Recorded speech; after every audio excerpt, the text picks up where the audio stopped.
Welcome back, adventurer. This week's creatures have been described as a headless man and his headless horse, a very wet ghost, and a magic zombie that eats its own flesh. So come, pull up a stool at Creature Tavern.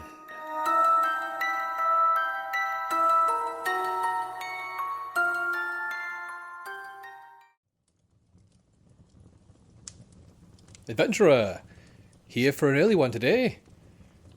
Well, you know what they say. Wakey wakey, eggs and danger. Unless you heed advice, dotted about me twisted tale of turned around terror. Ready for today's trek? We'll begin with lore on the Dullahan from Irish folklore. The entity known as Dullahan has a few different monikers. They've been written as Dullahan, Headless Horseman, Cullingon... I'm going to try that one again, adventurer. Cullingon Hion, which means without a head in Irish. The embodiment of the Celtic god Crom Dub, or the personification of death. I couldn't find a single source of truth in Dullahan's name, but lexicographers reckon it denotes a dark, angry, sullen, fierce, or malicious being. Ink for this creature first fell in 1636, in a tome titled Annals of the Four Masters.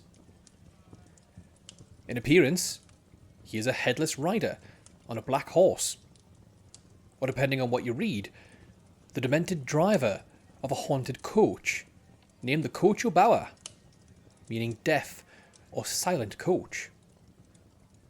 Regardless of which method of transport he selected, his form remains cloaked in the dark flowing garments of an ancient rider. But the key giveaway that you're dealing with at Dullahan is his head, separated from the usual shoulders they saddle. Instead carried with him, either on the saddle brow or raised in his right hand. And speaking of the head, it's said to be the realization of horror, captured well by the Irish antiquary Thomas Crofton Crocker in his book The Headless Horseman. He writes, "Such a head no mortal ever saw before. It looked like a large cream cheese hung round with black puddings. No speck of colour enlivened the ashy paleness of the depressed features.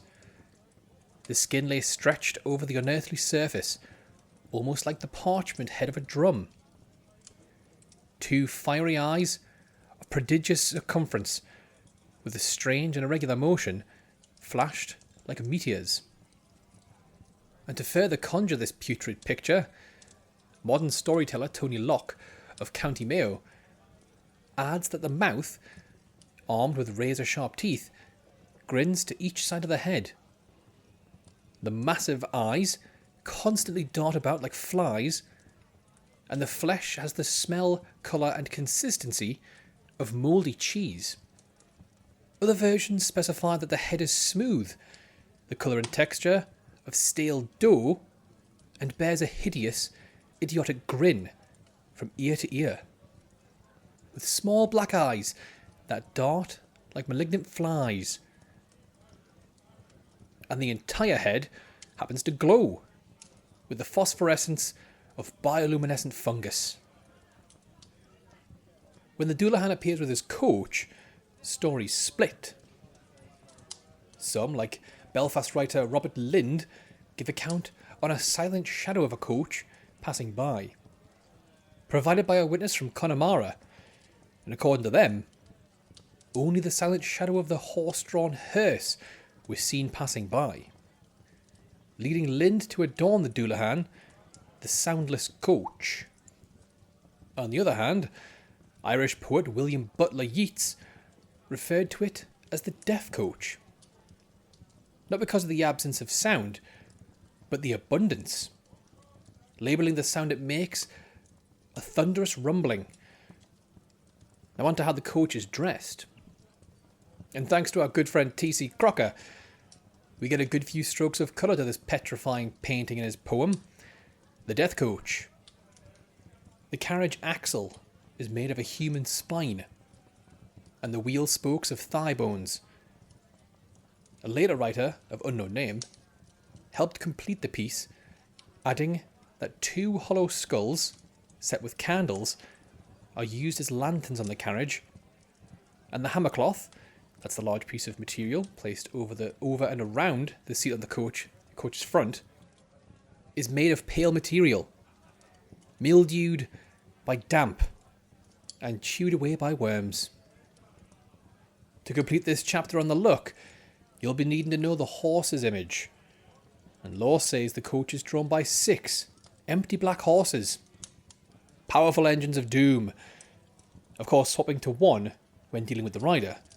And there's even some lore that says that just like their master, the horses themselves are headless. To find yourself a Dullahan, you're going to want to head to the Damasseries of Death. He's said to ride his horse through moonlit yards of grave or channel vaults, bone-filled chambers where the dead are stored. Local lore says he's drawn to the resting place of wicked aristocrats. I'll try that one again. Wicked aristocrats.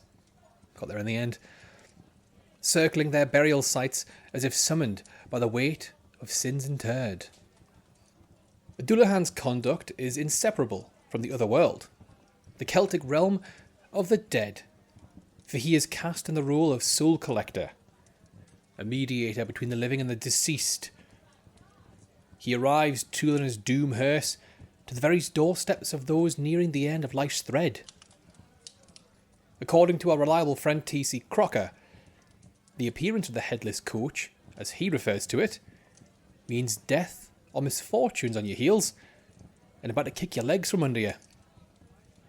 Folks say the coach pops around various villages and towns, visiting each house in succession, and whichever occupant dares open the door, well, they'll be splashed with a basin of blood. Which is good and bad if you think about it. You're not going to die, but I couldn't find what blood... But I couldn't find... Forgive me, adventurer, I appear to have one too many. But I couldn't find what blood will be splashed all over you. The source of his premonition power, and many others, centres on the terrible potency of his severed head. You see, it possesses supernatural sight, and when held aloft, it's able to spy over vast distances across the countryside, even on the darkest night, using it to scan for mortals about to slip into a vanishing embrace, and to spy the homes of a dying person, no matter where it lies. Some say the head's used as a lantern, guiding his way along the darkened lanes of Ireland, while others say his hand wields a whip, fashioned from a most curious material, a human spine. Stories go that anyone who dares witness the Horseman will suffer a cracking of the whip into one or both eyes.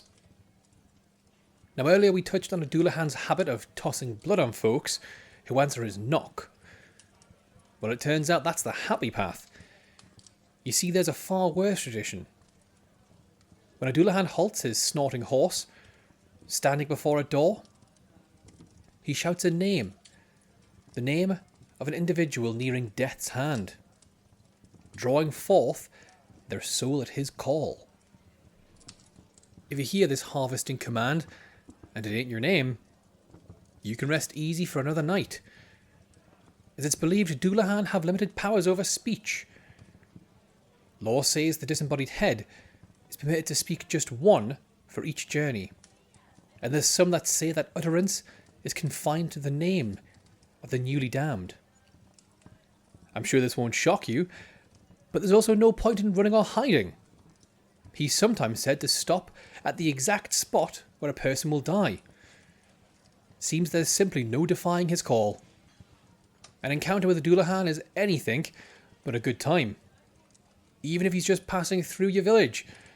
Lore says this is an omen of destruction. His steeds are said to expel sparks and flames from their nostrils as they charge, and folks say the Cochabamba travels so fast that friction from its flight sets roadside bushes ablaze. And if you've a gate garden entry, the Headless rider pays no mind to these protections of lock. When riding, every gate bursts open on approach, no matter how secure you believe them to be. Legend says, no gate can save you from the attentions of a Dullahan. So you've probably guessed it by now. Dullahan are canny powerful and more than persistent. They're terrifying professionals through and through. But thanks to your friendly neighbourhood Tavernkeeper, you might survive the encounter. First, and most obviously, if you're all stocked up on blood, don't answer that knock. Or at least call and see if you know the soul on the other side. There's also rumours that golden objects can force Dullahan to disappear. Like in the account from County Galway. A man was on his way home one night between Roadstone and Ballyconley. It was just getting dark, and all of a sudden he heard the sound of a horse's hooves pounding along the road behind him. Looking around, he saw the Dullahan on his charge, hurtling towards him at a fair speed. With a loud shout, he made to run, but the thing came on after him, gaining on him all the time. In truth, it would have overtaken him and carried him away had he not dropped a golden-headed pin from the folds of his shirt and onto the road behind him. There was a roar in the air above him, and when he looked again, the Dullahan was gone. And on certain holiday nights, like the festival of Crum Duv, it's advised you stay indoors, draw the curtains, and hope your name isn't the one to slip past the Dullahan's lips. Now do excuse me a moment. Seems someone's at the door.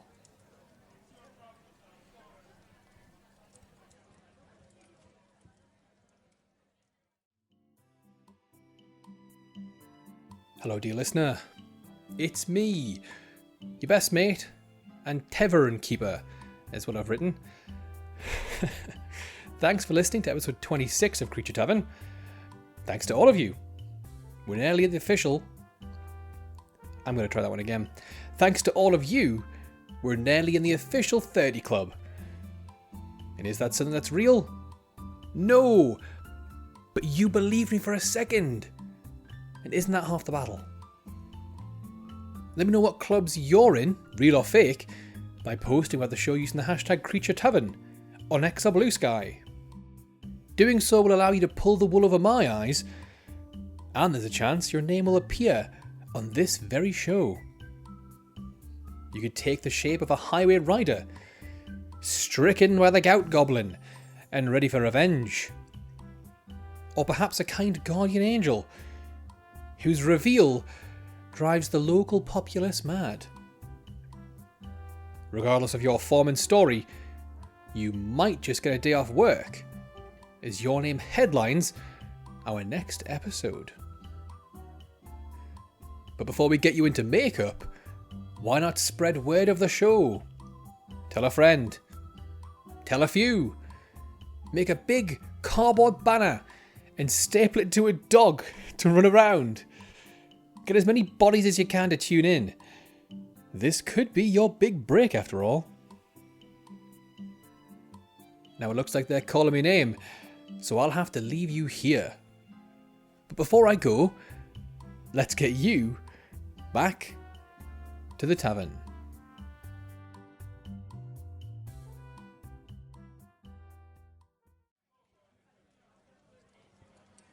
Just the Hemogoblin Adventurer. No, it's not for me. It's the new tap. Hemogoblin Stout. We'll sort you a fresh one once the tube's inserted. Till then, let's pass the time with another fear fancy.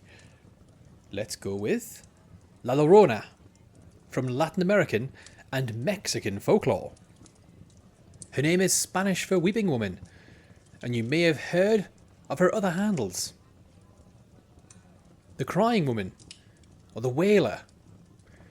first documented back in 1550, Mexico City, though I found a few folk with theories connecting her to the further past, all the way back to the Aztecs. She's said to be the vengeful ghost of a mother and wife, with the visual impression of a tall, thin woman draped in a soaking wet white dress. Her tale is told to children to discourage them from wandering alone in the dark and near rivers and lakes. Hold on. Right, there we are. In the classic version, it tells of a beautiful woman named Maria, who marries a rich conquistador, to whom she bears 2 children.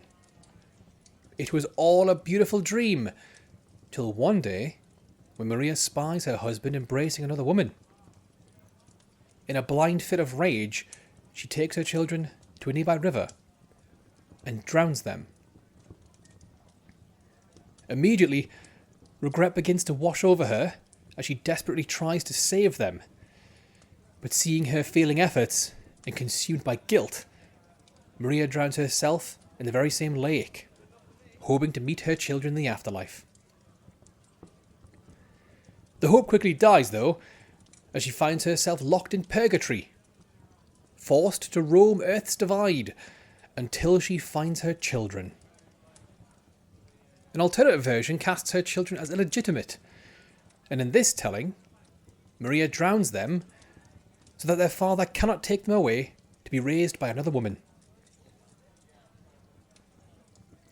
To find La Llorona, folks tell me she's most commonly seen throughout Mexico, Central America, and the southwestern United States, almost always near rivers, lakes, or other bodies of water, with some reported sightings in areas like Rio Grande, the waters around Zacatecas, and parts of New Mexico. Once you've found La Llorona, you'll usually see her mourning the children she drowned, and hopefully you'll see her before you hear her, as lore says her voice carries curse. For the unfortunate soul whose ears swallow her cries will suffer misfortune. Your life hits a turning point, and now you're forced on the path of failure. As, and I quote here, you become unsuccessful in every field. Or, in arguably a better outcome, you'll die. And careful on the approach as well. Legend holds that anyone who crosses her path is cursed to a lifetime of bad luck and unending sorrow. So maybe just stay away from the water's edge, right? Well, I'm afraid that won't help much, as it's said her cries aren't heard in the usual fashion of this mortal plane. Lore says the farther away the sound is, the nearer she is. You might be walking about the town when a hair of desperate whispers are heard, and all it takes to seal your fate is a single note. Once that suffering sound strikes your drums, you're hooked. Some folks tell me she uses her cry to lure adults and children to their untimely demise. And sometimes it won't be the cries that give her away. Instead, she'll manifest completely, right there in front of you. Found lore saying she appears moments before great tragedy, or when children misbehave, or when men wander lost and alone near water. Some folks said La Llorona will approach mothers, snatching their children, mistaking them for her own, and then promptly drowning them when she realises they aren't her lost sons, acting unflinchingly and without mercy. Other threads of lore say she seduces lone men, taking them off to quiet, secluded spots by the water, before promptly murdering them too. This is thought to be in revenge for her husband's betrayal, while others claim she kills men, women and children indiscriminately. So if your next adventure's taking you through the waters of Mexico or Central and South America, take out your writing nib and scratch on a few of these following tips. This one seems like an obvious one, but keep away from the waters at night. A spot of dark fishing sounds fun, but is it worth a lifetime of failure? If you're one of the unfortunate few that Llorona has chosen to appear to, turn heel and leg it. Another simple trick, aye, but sometimes the simple approach is the most effective. I'd also advise you stuff your ears with a couple of wet rags. Blocking out all sound will save you from the lure. And this one's a little loose. I couldn't find a consistent source, but there are some traditions that claim a wooden cross works well at repelling the spirit. So strap one round your neck, just in case. And oh, look at that! Just had the pull. That hemogoblin should be running now. Here, I'll fetch you a fresh mug.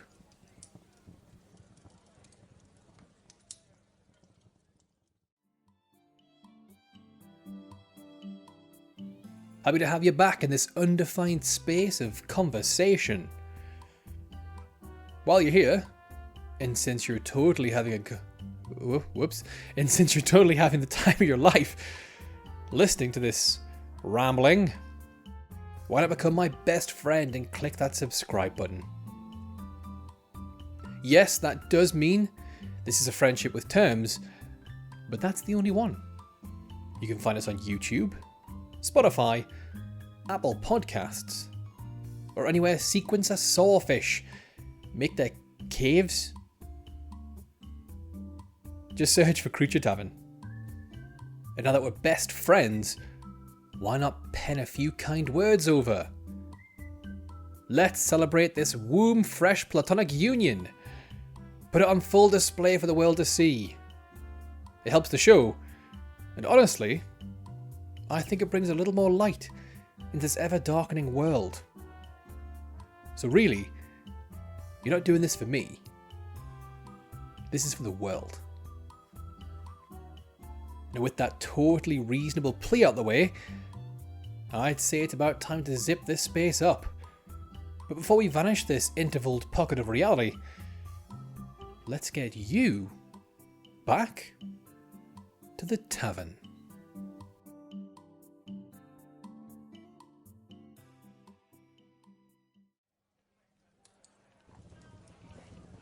Aye, it's blue.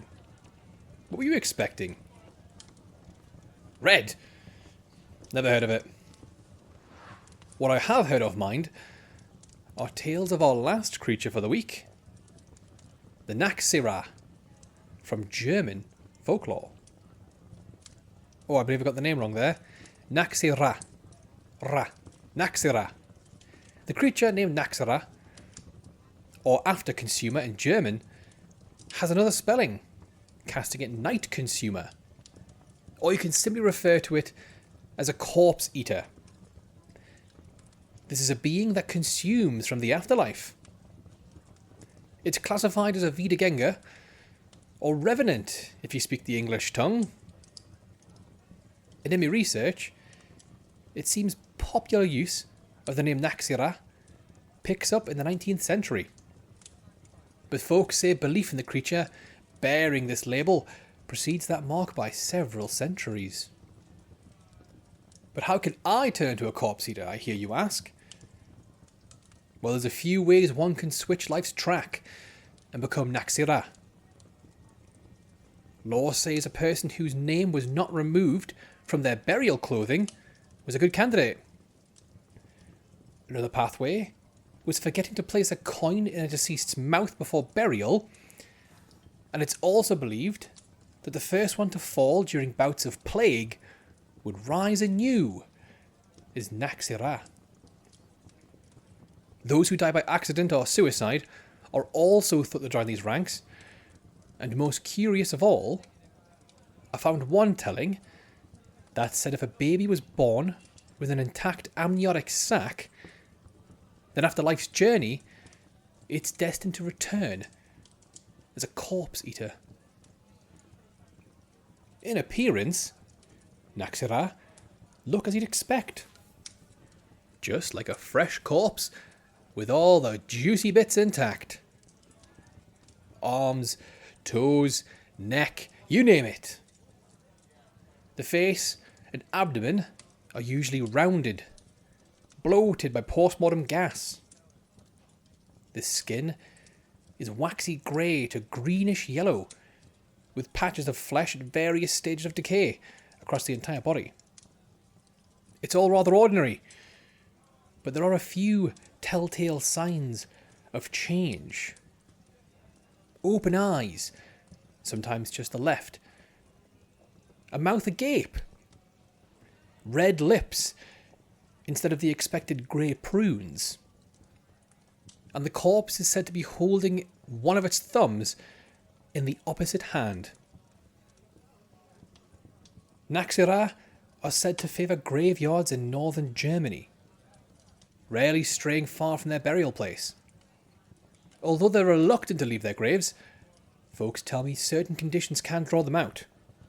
And when that happens, they'll most likely to be found in either another grave within that same yard or a church. Typically, the one closest to where they were interred. Nachzehrer are bound by a singular ritual, one of self-consumption. Immediately after their rebirth, it's told they must devour their burial shroud, then their clothes, and lastly, their own corpse. They don't eat the full meal, mind. Doing so would likely kill them. They most often feast on the lips, fingers, and various patches of flesh and skin. Without this 3-course menu, legend says the change won't take. Now, if they're not eating their own body, what do they eat? How do they sustain themselves, I hear you ask? Mostly by feeding on the life energy of their family, friends, and good acquaintances. And they do so most terribly and without leaving their cosy corner of dirt. This ability to drain a victim's life energy is a remote skill, characterised well by French scholar Claude Lecoute. Apologies, I'm going to try my best there.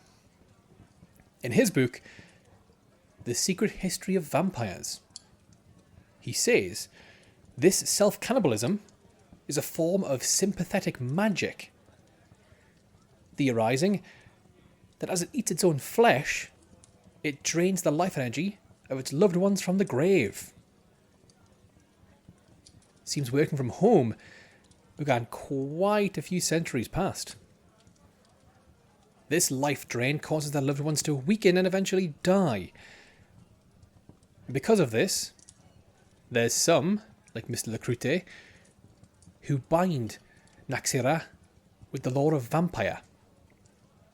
However, I can confirm this isn't the case, as although corpse eaters do feed on folks, it's only specific people, and they cannot turn them into more of their own kind. Like I mentioned, they just die.